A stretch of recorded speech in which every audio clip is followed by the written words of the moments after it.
I know it. I'd like to call the Criminal Justice Committee meeting to order for Wednesday, July 12th. Start with roll call, please. Mr. Hess? Present. Mr. Long? Present. Mr. Fairfield? Present. Mr. Tholen? Mr. Carrico? Present. Mr. Eckhoff? Present. Mr. Hunter? Ms. Turner? Ms. Monday? Ms. Andrade?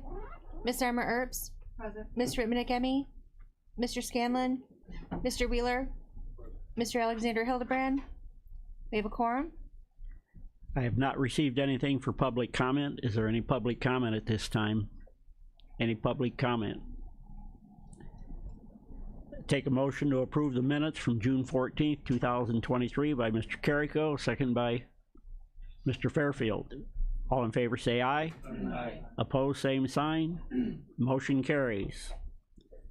Up next, Chief Judge Mr. Cunnington.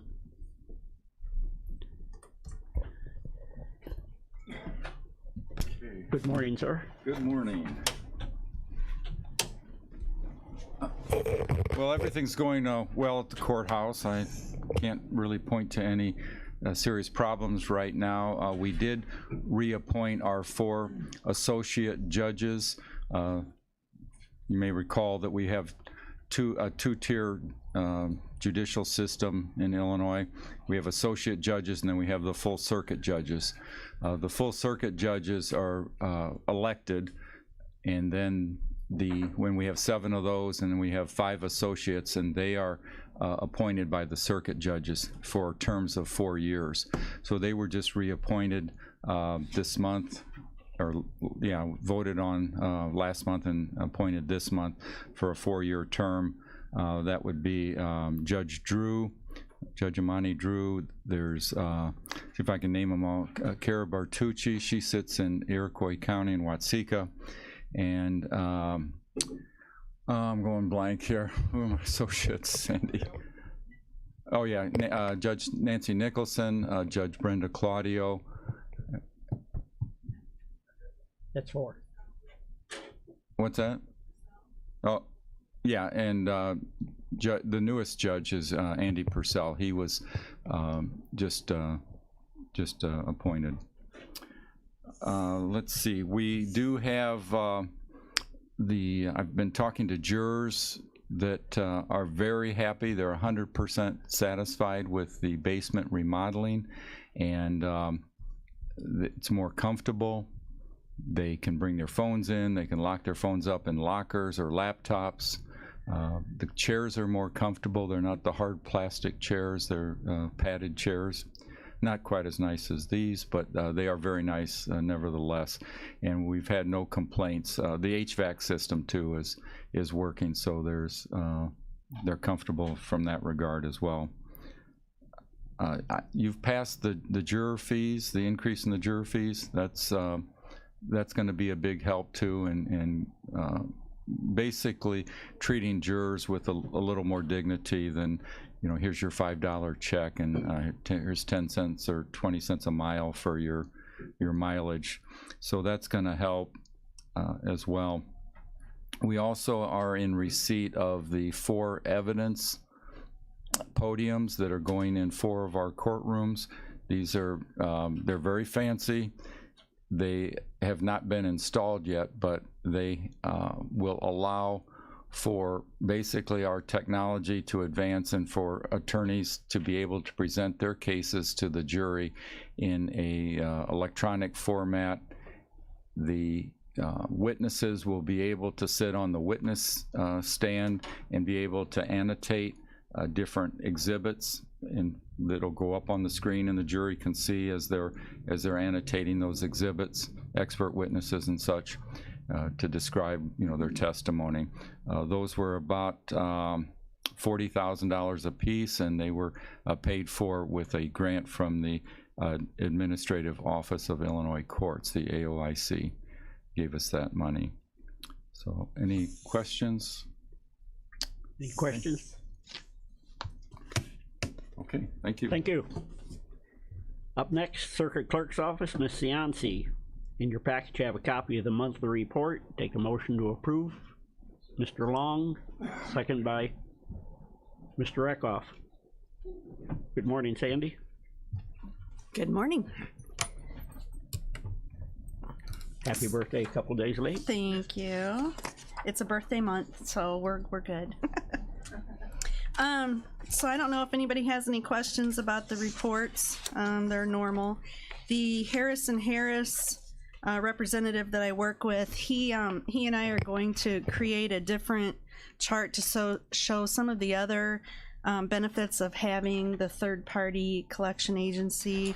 So maybe next month we'll have a new report and some additional information. So we'll see how that goes. Any questions on the report? We have a motion and a second. All in favor say aye. Aye. Opposed, same sign. Motion carries. Okay. Remodeling. Yes, the remodeling. So I'll start, but I'm going to ask the chairman, Andy, to step up and help out here. You can see the diagram. In the middle of the diagram, that's room 209. And what we're looking at is when you walk in the door to my office, the main office, rather than the countertop being kind of like this dais, you'll walk in and then there will be 6 stations where the clerks will be seated, but they'll be able to help, kind of like a teller window, kind of, you know, so this way, and then plus there'll be more room for people to gather, so it won't be so cramped and frustrating for the customer to come in. It'll also be ADA compliant, which is something that office has needed forever. If I had an employee that needed to be in a wheelchair or with a walker, they would have a difficult time maneuvering. It's really tight in there. So we're still able to keep the same amount of desks that we have, and then I'm also adding an office for the chief deputy. Right now she sits in the middle of the room, and when employees have a personal matter to discuss in relation to doctor's appointments or, you know, just a personal issue, everybody's right there and can hear every little thing that's being said. So a lot of times we have to take people out in the hall or bring them into my office or something like that. So this way she'll have a private place, but it'll be glass windows so that she can still see out and see what's going on. So that's in the middle.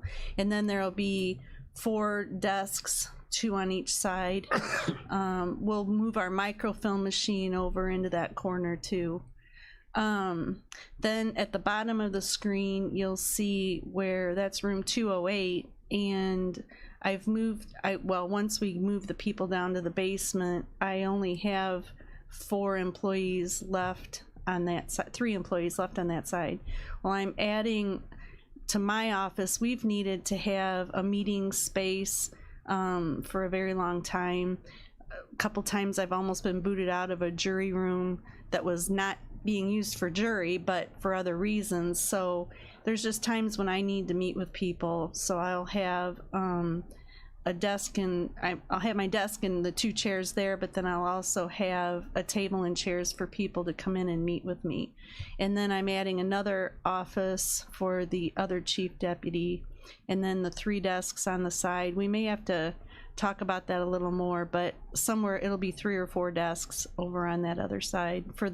It'll be more like the administration side of the circuit clerk's office. So and then up at the very top, that's all current. That's Judge Purcell's chambers, the bathroom. We're gonna add a sink. We have a closet, a coat closet right now that we pile all our paper in. Really, nobody puts their coats in there. So we're gonna have a sink because all the plumbing is right there, and then some other little amenities in there too. But everything at the top is pretty much already there. There's nothing new being added. And then there will be 4 stations along when you walk into the room 209. This diagram doesn't show it, but the one on the screen does. There's 4 stations, and that'll be for customers to come in and do their own e-filing and or legal, you know, their research to look up cases and things like that. Right now we have one computer at a counter for people. So this way it'll be, you know, more accessible for the people, the customers to come in. Mr. Hunter. Thank you very much, Mr. Chairman. Sandy, Madam Clerk, if you had a magic wand and you could incorporate and create additional solutions to any problem that you may have, what would they be? Well, once we integrate into our new system, that's going to handle most of my issues of as far as being behind the times, and I have to work with the union about cross training and creating new job descriptions and things like that. We're starting, but that's a laborious process too. There's a lot to putting that together. So hopefully by my budget time we'll be able to have that figured out. The idea is that we just want to be as efficient as possible, so that this system is supposed to allow us to, if a clerk is in the courtroom with the judge, they should be able to walk out of the courtroom at the end of court having 90% of their work done, as opposed to none of it and they have to go back and that kind of thing. So we'll know more in about after September of 24, because that's when we're supposed to go live with that. I've got 3 clerks right now that they are on, they call them Teams rather than Zoom. They're using Teams, and Tyler is, and they are on the Teams call 6 hours a day, 4 days a week. So, and they're essentially building the system. So it's a lot of work, and of course that takes them away from doing their normal job, but they'll know it inside out and backwards moving forward. So then so it's kind of like train the trainer, but they're doing the work with the help of Tyler. So we have to add in, like, we got a file of all the attorneys locally. We're still working on that. We have to add every type of hearing, every type, I don't know, it's just a lot. So they've entered thousands and thousands and thousands of things already, and it's going to take us that long to get it built and ready for September of 24. So you're saying that your efficiency is improving substantially? It will, yeah. Once we get to the ongoing. Yes. Chairman Wheeler. Thank you, Mr. Chairman. The reason it's on the agenda is we don't have a building or grounds this month, so I would like to get some associated approval. We've engaged our architect to get the initial drawings with Sandy. The reason it's important for this group, and really the board members who haven't been around when the Attorney General was coming in to take over our budget to do the ADA updates, we were told to ignore at that time. So the leadership back, you remember those conversations. Oh, yeah. Don't respond to the letter from the Attorney General. Lisa Madigan loves that. So we've got to the point of getting all of the date certain stuff done, which meant that if we didn't get these things like a ramp and an accessible courtroom, the assistance devices within the courthouse, if we didn't get all of that done, that was the nuclear option the state was going to go after. But then they also tasked us with a transition plan, which is to take the rest of the ADA issues, which Sandy touched on. You couldn't get an assistant device through the aisles in her office. So it's the people that work there now. We're addressing ADA for the employees that actually work within the spaces behind the counters. That's where we're starting to go now. So this project is not going to be a $2 million gut tear down whatever. This is a remodel. We're going to get new desks. You see this is not the full layout, as she mentioned. There's some tweaks that are going to happen, but the timeline would be is if this committee votes and says, yeah, move forward, it'll be to come to Building and Grounds not next week, but in a month, to be able to release the bids that hopefully we can open at finance, so we can be ready to award the contracts August at latest September, so we can be working when the slowdown over the holidays happens. That's kind of the tentative way that's working, and it's very fluid right now. but it's just, we got to get moving. And so, We're looking for a motion then to move yeah, this we're looking forward. for a motion to move it forward, and Mis- we agree that we need to do the project. Mr. Eckhoff makes the motion and Mr. Long seconds. Now we can go into discussion. Oops. Sorry, Mr. Chairman. Continued discussion, I pardon think me. I already said it. Yeah, if there's any questions about why we're doing it and what it's the right thing to do, but it's also, you know, we have to address it legally. Questions? Comments? We have a motion and a second to move this forward. All in favor say aye. Aye. Opposed, same sign. Motion carries.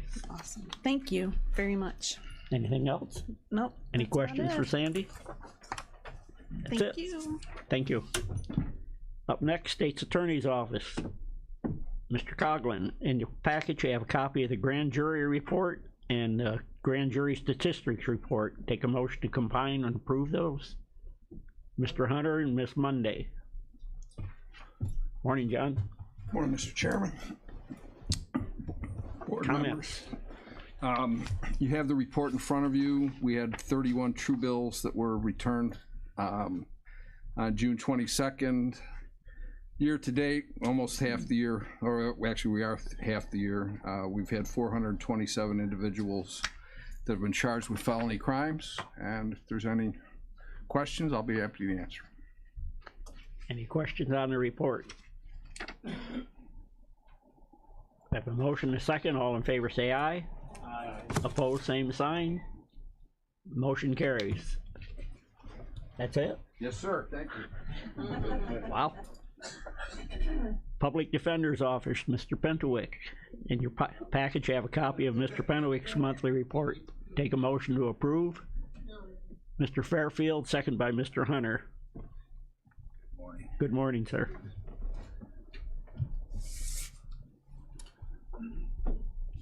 Copy or comments on your report, Ed? I concur with Mr. Coughlin. I have nothing. Any questions? Any questions? Thank you very much. We have a motion to second. All in favor say aye. Opposed, same sign. Motion carries. Are you gonna come up, Tom? Up next to probation, Mr. Latham. We have a copy of his monthly report in there. Take a motion to approve that. Mr. Carrico, second by Mr. Hunter. Good morning, sir. Good morning. Copies on your, or comments on your report. Just like I see with the totals, we had a little over 14,000 contacts last month and almost 400 drug tests. And we currently have 20 individuals on some form of electric monitoring. With that little over 14,000, I'm happy because we're on pace by the end of the year, since we're halfway through the year, to be where we want to be. And I know I talk a lot about our vacancies, but we still have that problem. We still have several vacancies. We have one more since our last meeting, and not a lot of applicants. And we're not receiving a lot. We're working hard to change that. We're working with local colleges, universities, social media, different things, but it's just slow coming. So I want to give a lot of credit to our staff. They're making sure that the contacts are, supervision standards are met, and we're getting our contacts in. They could be griping, but they're not. They're just working hard and coming up with ideas. So I just want to give I appreciate everything they're doing, because we're in vacation season now. That 2.5, to the middle of August, you get a little thinned out, but they're working hard and I appreciate it. Okay. So I'm gonna keep griping. You'll hit every month about these vacancies until we get it fixed. Yeah. So. Okay, any questions to Mr. Latham on the reports? We have a motion and a second. All in favor say aye. Aye. Opposed, same sign. Motion carries. What else? The only other thing I have is October 20th is the drug court auction, their main fundraiser for that program. You'll get some more information soon. I just wanted to give you that date because they just said it a little bit ago. So just get that out there, everyone. It's a great time. Ms. Herbst? Where did he know that? Knights of Columbus. Okay. Yep. And I'm hoping in the next month we'll get information out to everybody, on everything. So. Mr. Hunter. Thank you very much, Mr. Chairman. Tom, I've got a question. you're interfacing with institutions of higher learning in terms of trying to recruit. Got a question in terms of internships. Would they help at all or not? Yeah, you know, I couldn't give you the rate of how many we ended up hiring. We've hired some interns. Obviously, that's the best way to go because that's a long interview process, as you get to see them for over a lot of time. But the issue too is some people doing internships here, maybe from Olivet, but they're moving back to their local, you know, out of state. So we kind of have that perfect mix sometimes of you're doing an internship here, but you're also maybe from the area, and it makes it a little easier to hire them. But we have several people now, two people now that did internships with us that are now working for us. So let me ask you this. Is it like a directed study, or they get certain college credits for the internships? Yeah, I would say it's just a credit. I didn't do an internship back when I was but I assume it's just a credit for that. I don't know, you know, how that works. Yeah, like semester like of work, directed studies and stuff, and they get, you know, credits for doing. Yeah, they get, so, you know, we usually like the longer internships, that where they can work full time and not have it broken up where they're only there 2 or 3 days a week. Right. Yeah, so. Quarters, yeah. Thank you. I get Miss Amber, please. I can answer that. Normally it's a 3-hour credit, it's 405 hours, and it's given to their, it's at the end of their graduation usually. Thank you, I was gonna say that, but you beat me to it. That's okay. Miss Monday. Yeah, just curious. In surrounding counties, are they also having a problem with probation officers? Yeah, when I'm on Zoom calls with other directors around the state, I think in my last call there was one county, I can't remember if it was Kane or whatever, they were the only ones on the call that didn't have an issue with. Can you pinpoint the specific reason why? It's not, so it's not pay, it's not. I don't think it is. I don't know. It's like the workforce just disappeared.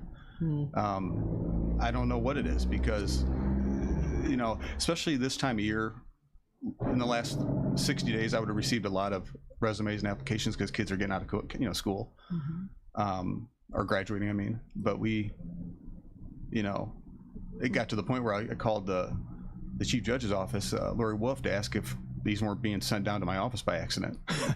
And she said, no, Tom, I haven't, you know, she knows what she's doing. She hasn't received anything. So it's just, I don't know. It's just a tricky thing to kind of pinpoint. And especially the you know, our administrative assistant, Amber Glidewell, is great at working with social media and getting that stuff out there much better than I am. And still you know, we're not getting a good return on that. So I don't know. Okay. Ms. Turner. I work with a staffing agency in town, and it's countywide. It's I don't even know how to explain it except that people aren't interested in working right now. Yeah. Summers are notoriously a downtime anyways, but we're seeing it across anywhere from we staff for entry-level manufacturing to high-level scientific roles, research roles, admin, HR, and we're not seeing that's what I'm hearing. It's everywhere. So it's everywhere. Yeah. It's not just specific to the department. It's in fact, yesterday I was just talking to the Will County director for a while, and I think he had 12 vacancies. You know, they have bigger staff, but it's like, you know, 12 vacancies. So it's just, and we're trying to not rob from each other, I guess. You don't want to, you know, us take Will County people, Will County taking our people kind of things, but you know. So it's frustrating. Yes, it's frustrating, but I just want to let you know it's everywhere. Yeah, just not us. Yeah. Chairman Wheeler. Thank you, Mr. Chairman. Just curious on how the Tyler project is going for you and your department, because you guys were going to be able to go live first. Yeah, right now in fact, just yesterday, some emails were going back and forth with Tyler and our current case management system, trying to get dates for that data and how that data transfer. I'm probably not saying this right. I'm sure Jason and Kevin are listening, laughing right now, watching me try to explain this. But they're working on that, trying to get. As far as you know, they're not. Yeah. I don't see them, but they're trying to get that. They're working on those dates to get that configuration and all that worked out and how they do it. And they got to data map everything still. Yeah, it's a lot trickier than just send us this and we'll put it. You know, it's a lot more to it than that. But they are. Just yesterday getting those dates set, and I was getting the emails back and forth trying to get that. Do we have any issues getting our data out of the old system still? It's not as easy as, it's not going as smooth as I thought it would. Well, but then I don't, you know, Let us know if other people got to get involved, if you know what I mean. Yeah, I know, and we're. I It's would our say, data. yeah, I would say maybe not that point yet. Okay. But it's been a little bit frustrating because I mean we need. We can't have two systems. We can't have we have to have one, and I think that's. That's what we're telling them, and we're kind of in the middle. That figure out how to get that data. Solution specialist tracker, our current system, has issues sometimes with giving that because they're worried about other things. That other things would be, about their system would be they don't want they're real careful with that, protective of that. So we just have that kind of little back and forth between the two. But I'm hoping this meeting that they're scheduling now will work a lot of that out. Okay. The other thing was talking with our folks associated with where we're taking juveniles for the most part. Maybe check on that. The reason that way back when I saw an opportunity is because we weren't sending people there. They weren't necessarily incarcerating juveniles. Mm-hmm. That location is also realizing that they may be sending people to another county. Oh, so kind of make sure you check that out. But we have some options out there because I'm hearing that River Valley may be not shuttered, but they may be sending juveniles to a different county. We currently have 6 up there right now. Yeah. So, and again, that's coming from their people within their organization. So they're really looking at that. Interesting. Yeah. Yeah. Well, I mean, if you got 500 beds and you got 7 of them occupied from your own people and 6 from Kankakee, Mm-hmm. it doesn't necessarily make it worth paying for a building full of people. Yeah, it's a tough, and this with DIP right now. I mean, obviously we have low detention numbers. We've had it for a while. I think the decision to get out of that last agreement was a very good one. I think that the numbers prove that we're just not. We had a fixed cost before, no matter how many kids we had detained, really. And so when those numbers dipped, our detention day cost was up because obviously. So now I think it's a good, but there's always other options, and we'll. Yeah. I just didn't want to see it caught, and I'm sure there'd be time, but we should know what we're doing. Yeah. And I'm sure there's other people that got to be talked to about that as well. So. Mr. Hunter. Thank you very much, Mr. Chairman. Tom, I got a specific question. There was a family who contacted me regarding a member of the family who was recently released, and he had been charged federally and he served time, and he's been released, and he's staying with his mom now, so they've contacted me about employment. So he has to go to Peoria every Monday, and it's until I think August. He has to go to Peoria every Monday at 3 o'clock. And I was asking him, I said, well, why do you have to go all the way there as opposed to having the probation, switched over locally? It seems like that's kind of like an undue hardship for him to go all the way to Peoria, in as much as we're trying to find employment for him, and that may pose a problem. Yeah, that he's on federal probation. Yeah. Yeah. So they used to have an agent that would come up and use some of our office space every once in a while and see some individuals that were on federal probation. They haven't done that in a long time. We can't transfer the case to us. However, we could reach out to them about setting up maybe a Zoom option from our office. Maybe that's all in their hands. They could say, no, we want the individual down here, but we could offer that and have it set up and have, if that would help. Okay. And we can talk. Okay. Yeah. Thank you. Any other questions for Mr. Latham? All right. Thank you. Thank you. Up next, Sheriff's Department. In the packet, you have a copy of the Sheriff's Monthly Report. You should have received it electronically. Take a motion to approve by Mr. Eckhoff, second by Ms. Monday. Morning, Sheriff. Good morning. Good morning, everybody. Good morning, everybody. Good morning. I know everybody else put you to sleep, but Comment on your report, Sheriff. Yeah, so I'll start off with the the sworn side, the deputy side, which is section 2.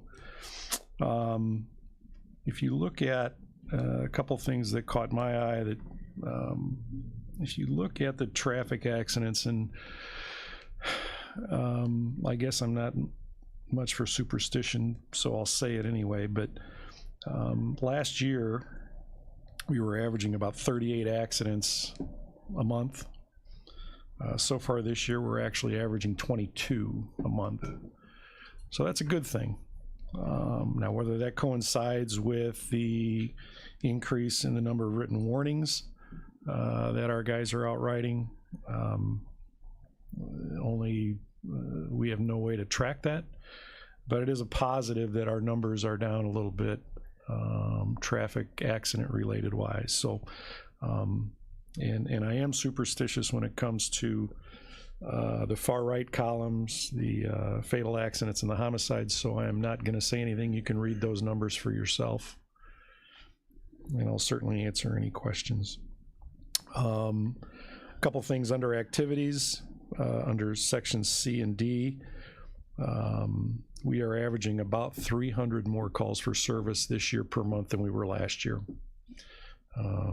So that's significant when you figure 300 times 12 is 3,600.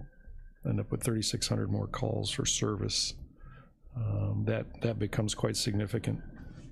But our guys are doing a great job, and we'll continue to do that as best we can. Questions on the sworn side? Anything else that you may want to?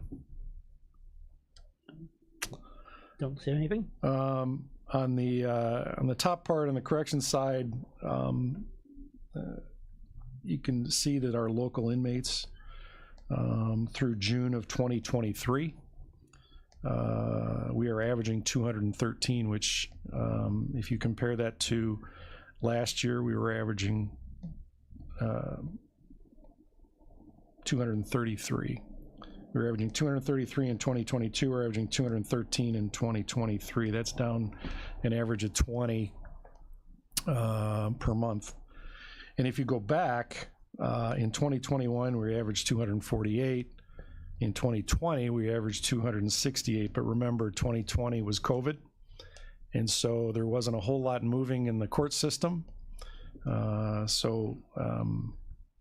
You can tell even in the 4 years from 268 down to 213 between the state's attorney's office, public defender's office. I mean, they're trying to move cases as best they can. So credit to them. One of the drawbacks to the low number of locals, and I can tell you that of the 213, we no longer really house low-level misdemeanor traffic, anything that we would have used maybe 5 years ago to bring out to parks, roadways, and pick up litter, weeds, and things like that. We are just unable to do that because, quite frankly, we don't have that low-level, nonviolent inmate to bring out, somebody that we would feel safe having them outside. It's just a public safety issue that I'm just not comfortable with. So, and then our Fed count, kind of a same scenario. In 2022, we were averaging 264 at this time, and same time this year as last year, we're averaging 362. So that's up an average of 100 out-of-county inmates from Champaign, the United States Marshal Service, and so those numbers are good for us. Revenue-wise, you can see on that far right-hand side, we are up 1.7 million this year than we were last year at this time. So, and doing some basic numbers, based on what we brought in last year from July through November, and what we anticipate to bring in this July through November if our numbers stay similar. We're looking at an additional $450,000 in additional revenue that would put us approximately 2.1 million more this year than we brought in last year. So those are definitely good numbers from a revenue standpoint. Any questions? I have one. When did you negotiate price for out of town? When is your contract? I think the last one we did might have been a 5-year deal, and they're probably not going to move much when we do, but you know, we'll certainly keep that date in mind. I guess my thought on that was with the price of the food and everything that's increased. Oh, it's, yeah, everything's Through going the up. cafe. Yeah. Oh, no doubt. Yeah, Food no doubt. service and everything. So, yes, no doubt. Mr. Hunter. It's not a question. Thank you very much, Mr. Chairman. Sheriff Downey, I like reading your reports, and I like to hear you articulate, especially on the revenue side. It helps the city. Excuse me, I'm aldermanic statement. The county substantially. You know, and I do interface with Chad all the time about different stuff, and how is the, it's not necessarily a transition, but with new police chief Kankakee City and deputy chief with Kidwell and Austin, you know, the faces haven't changed, just the positions. And I know that it's kind of nice to see your personnel doing patrols other than just process serving in the city. City of Kankakee is a county seat, and of course, you take a look at the stats, you know what's going on in terms of what generates the stats, Kankakee City. How do you interface with City of Kankakee in terms of deployment? Because I know sometimes that you cover the City of Kankakee and on different events and when they're short or whatever. Can you speak to that? Well, I think the easiest way to speak to it, Mr. Hunter, is that, you know, people in our community, I mean, in the law enforcement community, we understand it because we a lot of times will deal with other counties or other municipalities throughout the state, even throughout the country. And I can tell you historically that law enforcement in this county, doesn't matter the jurisdiction, everybody gets it. I mean, everybody knows that they're going to need help. At some point, we may need some help. The county and the city steps up, or Bourbonnais steps up, or Bradley steps up, Manteno. I mean, you know, we have a number of multi-jurisdictional task forces that all work together. Our SWAT team, which is county-wide, includes Bradley, Bourbonnais, Kankakee City, Manteno, Momence, and they're all trained the same way because we don't want somebody from another agency who hasn't been trained to maybe do something that is not within what our SWAT team wants or what our stolen auto task force does. So the relationship, I think, with other jurisdictions is phenomenal in this community. And it's something that really goes unnoticed, not talked about. It's just assumed, which is the way it should be. We're all in this together. When there's a homicide in the city, that affects us all. So we work together. The change, I mean, I will go as far to say that it doesn't matter who the chief is, it doesn't matter who the deputy chief is, it doesn't matter who the sheriff is, it doesn't matter.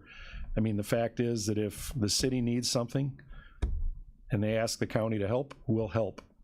I mean, that's just what we do.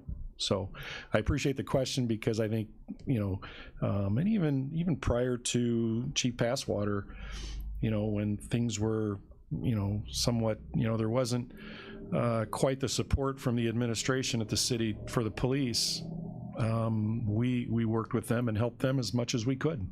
And that's just what we do. So. Thank you. Any other questions? Ms. Amber Earps. Amanda Erbs. That's okay.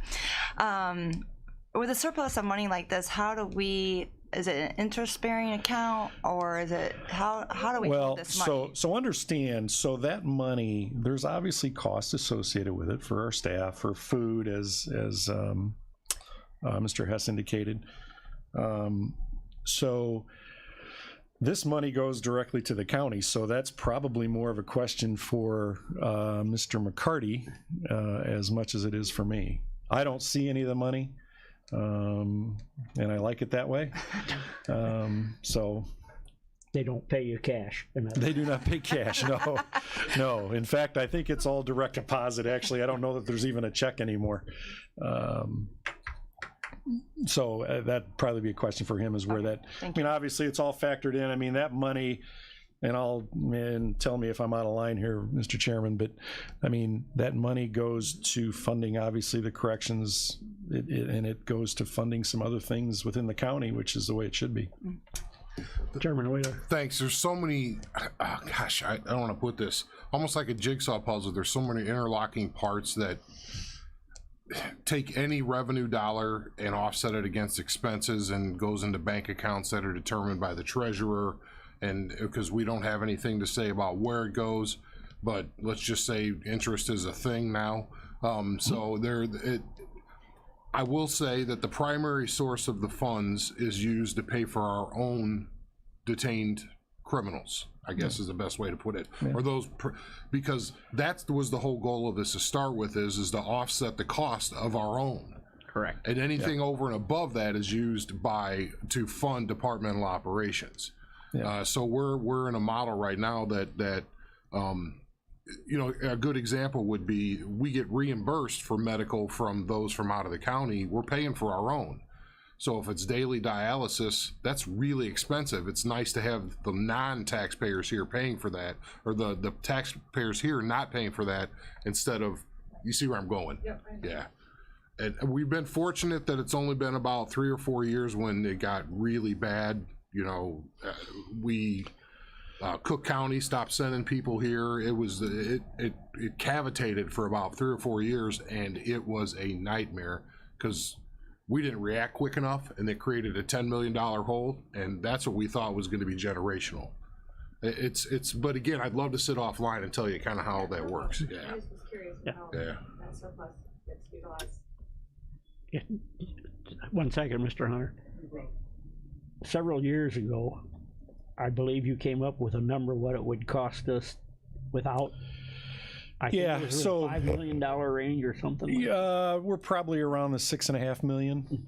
I said several years ago. I think that was the number. Yeah, that you come up with. And it's probably something with the increases in that is something that before we go to request any additional funds, we would certainly do that again. It's not something that we do annually, even though raises come annually. Yeah. But yeah, it's, I mean, the last figure we did, which I think was about, like you said, 5 years ago or so, it cost us about $102 a day to house our own inmates. So if you take that average, multiply it out, I mean, that includes benefits, everything. Of course, those have all gone up as well, so. That's times 213. Mr. Chairman, that's times 213, times 7, times 52. Yeah. That number gets big. Yeah. Yeah. Real big. And we were at what, 260, 250 back then? Back then we were at, I have those numbers right here, Mr. Chairman. We were at 268 local in 2020. We were at 258 in 2018. Mm-hmm. So yeah, I mean, those were big numbers back then. Of course, with all the legislation and things that have changed, and we don't keep people in jail anymore, those numbers have certainly gone down, but that's... Mr. Hunter. Thank you very much, Mr. Chairman. How old is Jerome Combs, the edifice? We opened on February 11th, 2005. And, you know, I serve on the Building and Grounds Committee. And, you know, and it's really interesting in terms of the director articulates all the different things that have to be paid for. And you think in terms of 2005, and we're at 2023 now, things break down. No doubt. You think in terms of, you know, the vehicles, the maintenance and all that stuff. I mean, it doesn't go down, it goes up. So, you know, the revenue that you're generating, thank God that you're doing that, because as listening to the things that go wrong in the edifice, you know, building and grounds, money well spent, money being generated by you goes towards defraying the cost of running that operation over there. It's a top-notch operation. You take a look at that edifice over there and the entryway, it's amazing. I mean, it looks like you're going into the White House. I mean, it's really... It's better. It's better than the outhouse. Yeah, I was gonna say. No doubt, I appreciate that. Yeah, it's really impressive now, and we would have the NAACP and law enforcement meetings, and I saw when they were starting that project over the entryway. It's really amazing.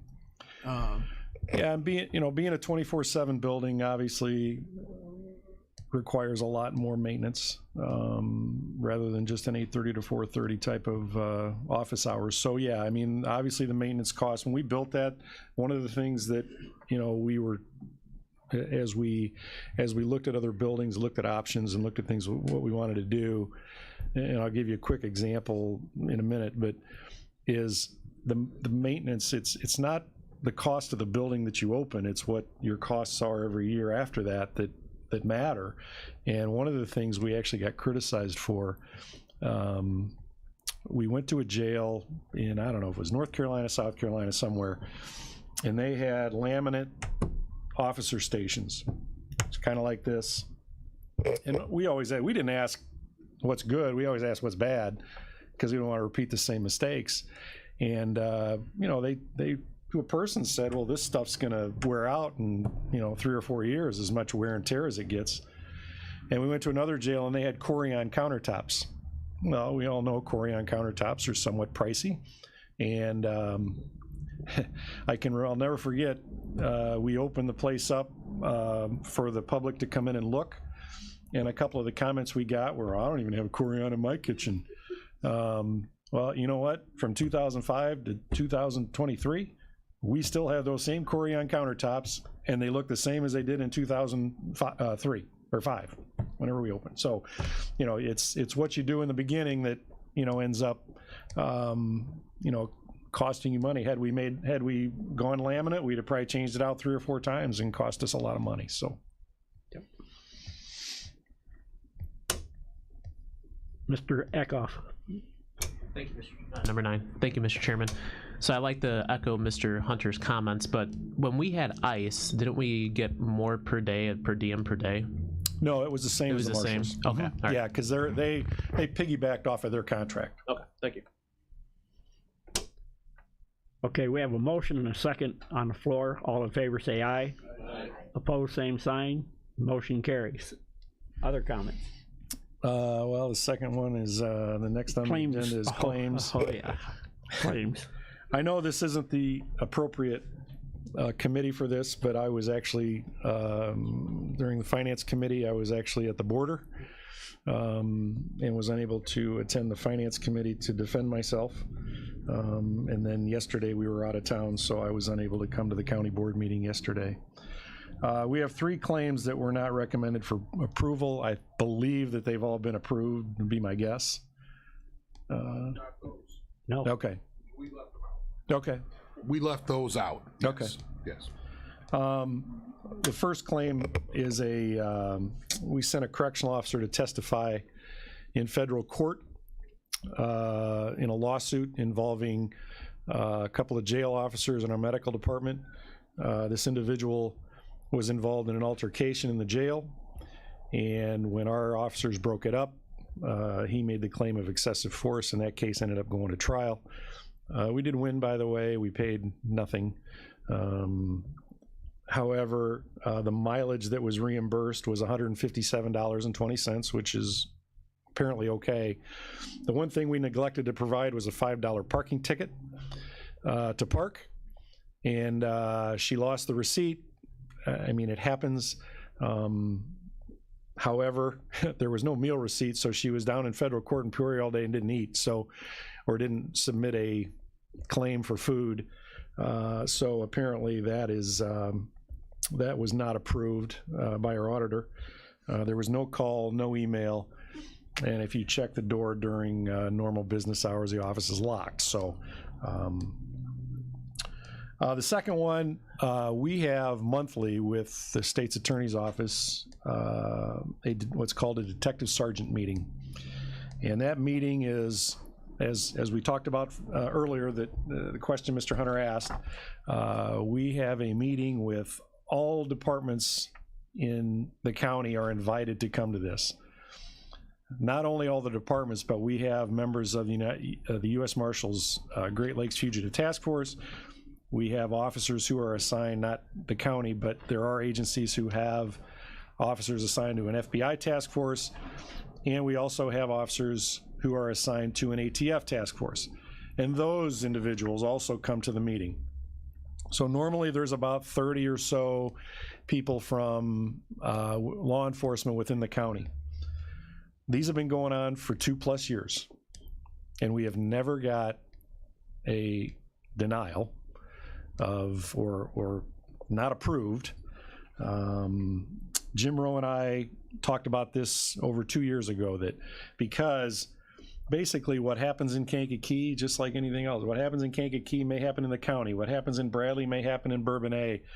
We're dealing with all the same people, so maybe, you know, during the course of our normal day, we don't reach out to Bourbonnais and talk about, hey, have you guys had any burglaries, or hey, whatever.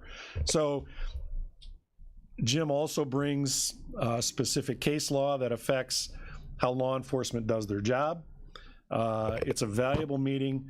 I can tell you that we don't meet every month.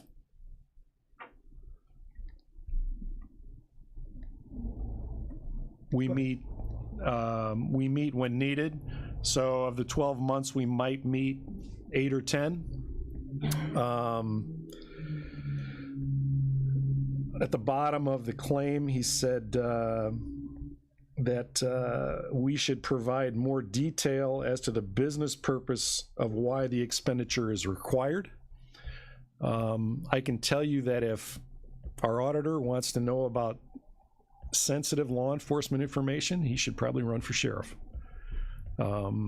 Because we are not going to provide sensitive law enforcement information to the auditor. We're going to have a meeting. We're going to provide lunch. Those meetings last sometimes upwards of 2 hours.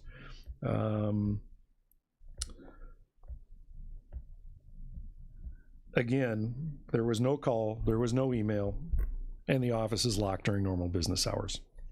So, and the third one. How much was that bill for? $429.50. Okay, thank you. To feed 30 people.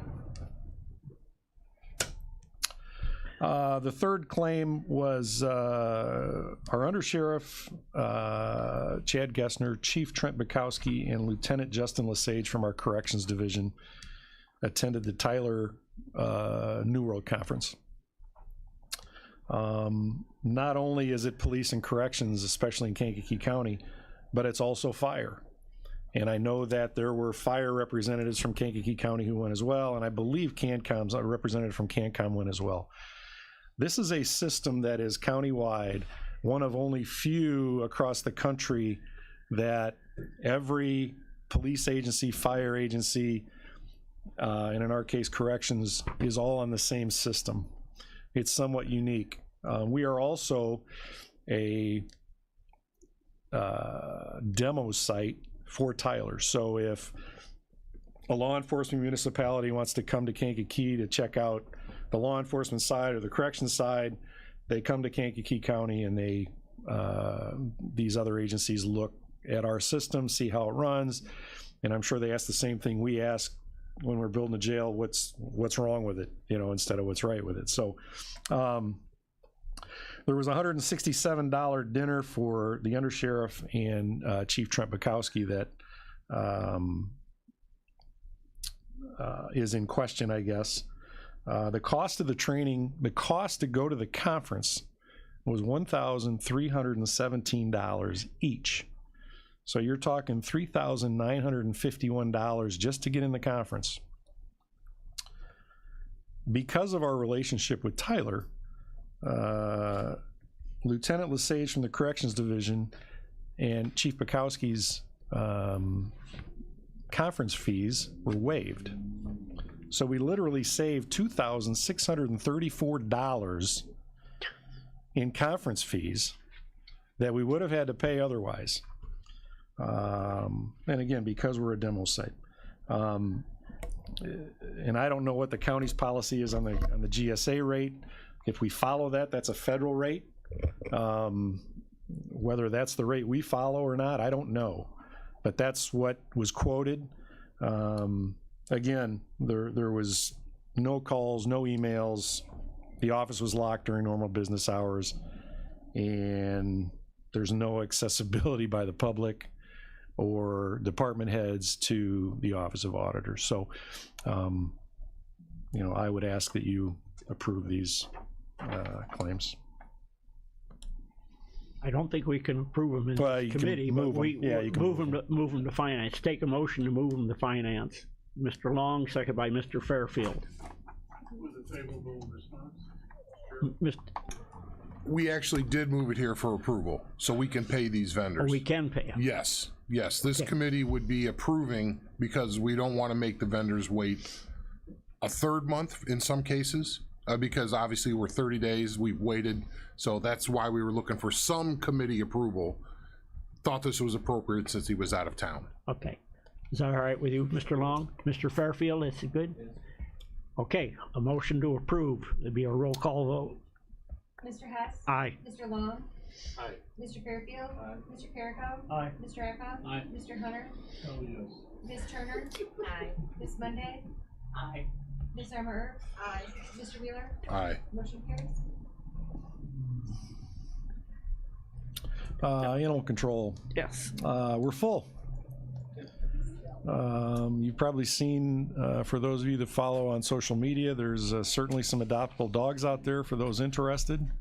They're really good dogs. You guys should really go, you really should go check them out. But we are full because of an investigation instigated by Animal Control for a dog fighting ring that has been broken up out in the Pembroke area. So right now we have over 20 dogs that we are holding that at some point during the process will be released for us to be able to either adopt them out or transfer them to other shelters. But right now we are full, and that makes it difficult for the animal control officers when we get a call of a dog running at large to bring that dog in. I mean, because we don't have any place to put them. So obviously we're looking at options with the building we have, with the building we have on a Mooney Drive, with the shell. We're contemplating maybe trying to do something where we can at least house some of these dogs that are running at large. The calls haven't, I mean, they've done a great job in kind of prioritizing a need, but we are definitely full, and we're not sure of a time frame that we can start moving some of these dogs out. So the animal control report, which is normally done at Community Services, I did mention to the chairman that I thought maybe Carrie could come here and report to this committee instead of Community Service, but I don't know what that entails as far as any board approval or whatever. Just a thought. Certainly doesn't have to happen, but I think, you know, you'd get some more information from her with her report. Mr. Chairman, thank you. It's really up to the pleasure of the committee. I think that since AWAC, the Animal Welfare Advisory, is a subcommittee of community service, that maybe a report just gets sent to them. But if you want her to actually interact, that's fine too. Don't have to come twice a month. But right. You know, I do think that since we have set that up, that maybe we at least still send them the report so they're able to, because or I would have to get AWAC members appointed to this committee. Sure. That would. And I could bring her report here. I don't know if the full board sees, if all the board members see her report. Oh yeah, yeah. So copy of it, I mean, so you get a copy of the report. you know, my issue is sometimes I can't answer direct specific questions relating to the report. Right. So that's, I mean, I'm good either way, but just thought I'd bring it up. Mr. Hunter. Yeah, a question, and I know I've interfaced with Chairman Wheeler about this. How many dogs would you like? Okay. You know, maybe they could chase the cats. My mom is a 95-year-old lady. She says, Stevie, there's a whole bunch of cats over here to talk to about. Anyway, I was wondering, and as far as agreements with the local jurisdictions, City of Kankakee specifically, have they worked out a deal with you guys? In terms Yeah, of so that process is going to, I think they are budgeting for that. Finally. Right now, yeah, and I don't know that it was necessarily anybody's fault. I mean, there was a lot of other things going on, so it was just kind of a priority. There's still, you know, we still respond to calls and all that in every jurisdiction. It's just what they end up paying. You know, but the problem now is with us being full when Bourbonnais calls, I mean, it's tough because based on the contract, we have to take that dog in, and you know, we don't have any room, so that makes it difficult. So Kankakee City is on board with doing what they need to do to contract. So that's they got a contract now, because it was code enforcement had to pay for every interface. But yes, but I was just they still do, but that contract isn't. It's moving though. Okay, it's moving better than it was. Thank you. Yep. Trip to the border. Yeah. It was eye-opening. Two things, and I thought Jeff Bonney wrote a nice article about it. Obviously, we're not a border, you know, we're not on the border. We all know that. Two things that really opened my eyes was the fact that the wall isn't on the border. The wall is like 8 to 10 miles inland. 8 to 10 miles inland, and in some places there's literally subdivisions on the south side of the wall. It's crazy. I mean, that's you never hear about that. I mean, because everybody says the border wall, and you think, well, here's the wall and here's Mexico. Well, that's not the case. I mean, here's the wall. Here's 8 to 10 miles, and then here's Mexico. So that was kind of interesting. But two things that concern us, obviously, is the amount of fentanyl that's coming in our country. Obviously, and I don't know if Bob and Eric are here today, but I know Bob is obviously out front of this fentanyl thing.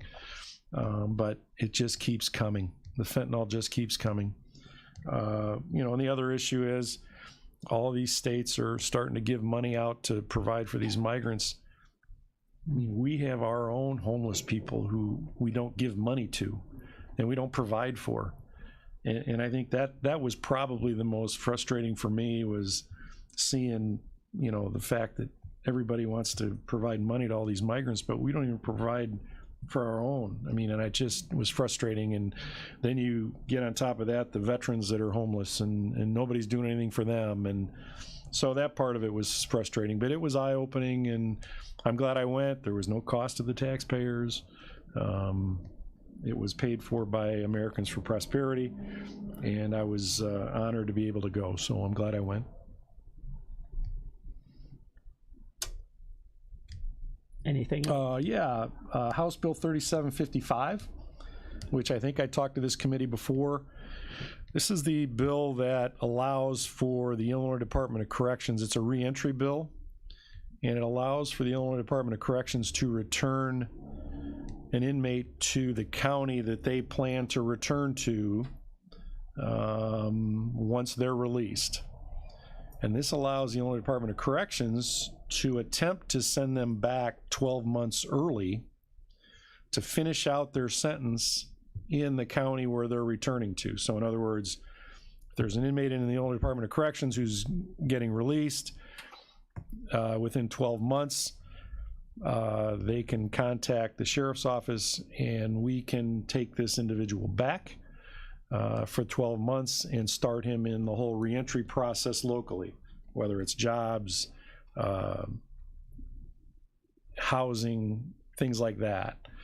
They can participate in our programs in our jail. The problem, like any other time the state's involved, is there was no money included in this bill.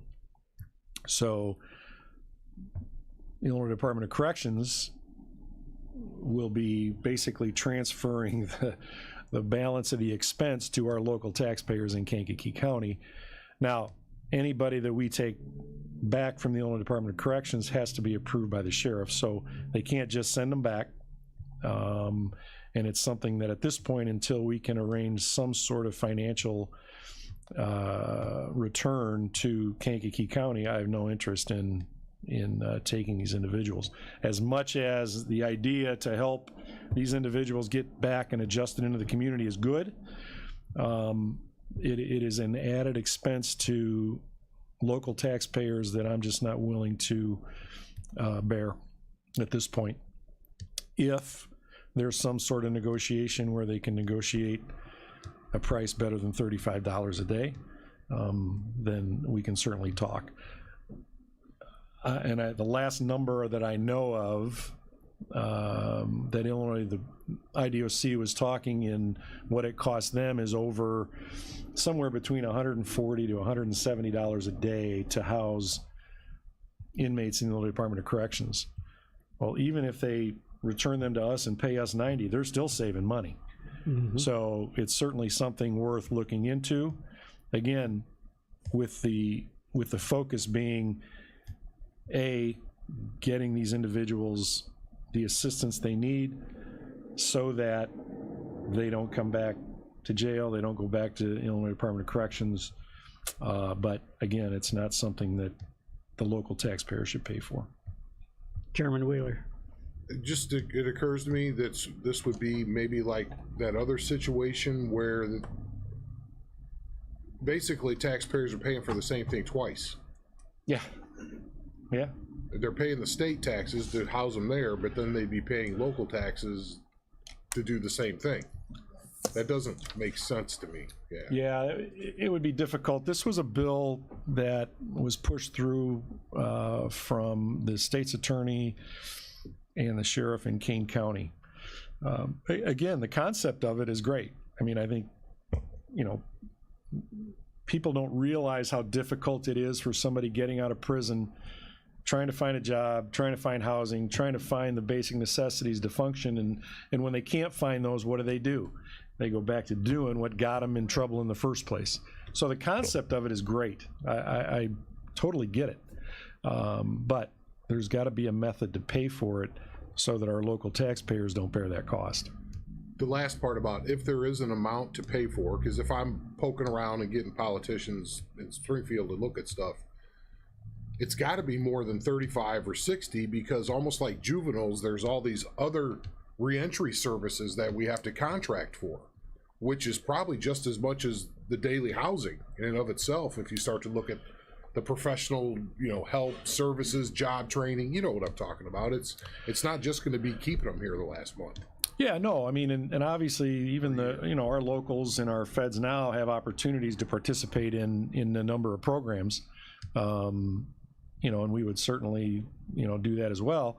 I know IDOC offers a number of programs, some probably better than they can get in the county jail, but it's all about, at some point they're going to, be back out in society, and if we can orchestrate a situation where we can help find employment, where we can help find them housing, where we can help find them resources so that they don't end up back in our building or in the Department of Corrections, I mean, that's a win-win.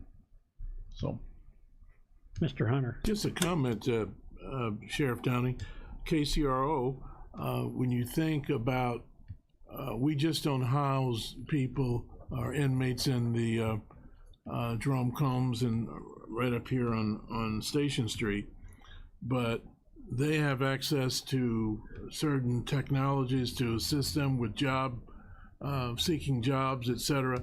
And I know, for example, believe it or not, guys, that Jasper and his staff, Redmond, and the guy that you hired, that we referred, Lee Grant, they've hired people at Ford Motor Company. So they've done a hell of a job in terms of placing individuals into meaningful livelihood. Yeah, there's resources out there, and we have a list of places that will hire convicted felons, because some, won't. But we have that list, and the idea is not to keep sending them back and forth to prison. The idea is to get them working, be around for their kids, be around for their families. So, Any other questions for the sheriff? Thank you. Thank you. Have a good day, everybody.